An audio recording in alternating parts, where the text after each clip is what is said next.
बैरून मुल्क जाना है स्टडी के लिए या विज़िट के लिए, तो आपको कितने मंथ की स्टेटमेंट चाहिए।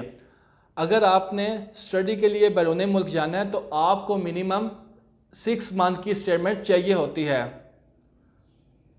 अगर आपने बैरून मुल्क विज़िट के लिए जाना है तो आपको 3 महीने की बैंक स्टेटमेंट रिक्वायर है। जब आपकी ये तीनों चीज़ें bank account, bank transactions, amount, time period पूरा हो जाए तो आपने अपने बैंक में जाना है, वहाँ पे मौजूद ऑपरेशन मैनेजर को बोलना है कि मुझे बैंक स्टेटमेंट दे दें।